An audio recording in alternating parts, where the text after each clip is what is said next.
ప్రజలకు సంబంధించి ఎప్పుడు ఇష్యూస్ వచ్చినా ఆయన కొన్ని నిర్ణయాలు తీసుకుని కొన్ని ప్రయత్నాలు చేసి చివరికి ఆ ప్రయత్నంలో సాగవనుకున్నప్పుడు నిరాహార దీక్ష చేస్తూ వచ్చారు. కానీ ఇప్పుడు ఏంటంటే ఆయన వయసు రీత్యా ఆయన షుగరు భార్య బీపీ లెవెల్స్ రీత్యా ఆయన ఈ దీక్ష చేయడం అనేది మా అందరికీ మొట్టమొదటి నుంచి ఆందోళనకరంగా ఉంది. విజయవాడ మీద రావాలని ప్లాన్ చేశాను. విజయవాడ రావడానికి సూర్యాపేట వచ్చే సమయానికే నందిగామ దగ్గర పోలీసులు మోహరించారు.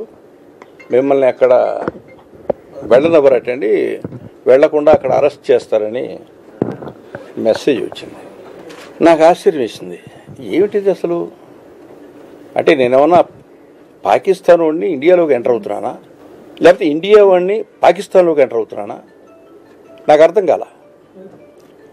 సరే మళ్ళీ మార్చి వేరే రూట్లో వెళ్ళాం, అక్కడ కూడా నాకు మెసేజ్ వచ్చింది. సరే మొత్తానికి ఎలా వచ్చానో, so east Godavari west Godavari నాకు కొత్త ఏం కాదు, నాకు ఏ రూట్ నుంచి ఏ ఊరు వస్తుందో తెలుసు.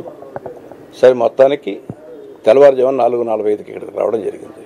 తెల్లారు లేస్తే చుట్టూ పోలీసులు. అసలు నాకు అర్థం కాల.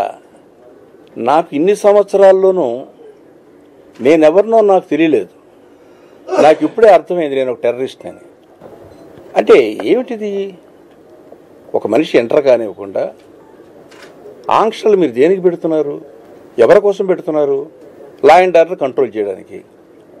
లా అండ్ ఆర్డర్ కంట్రోల్ చేయాలంటే విజయవాడలో ఏమైంది? అక్కడ మీరు 144 సెక్షన్ ఈస్ట్ గోదావరిలో పెట్టుకున్నారు. నేను విజయవాడ దాటితే విజయవాడ వస్తే మీకు ఏమైంది? అంటే మా పోటీ వాళ్ళు ఎవరు రాకూడదా? ఆత్మీయులు కావలసిన వాళ్ళు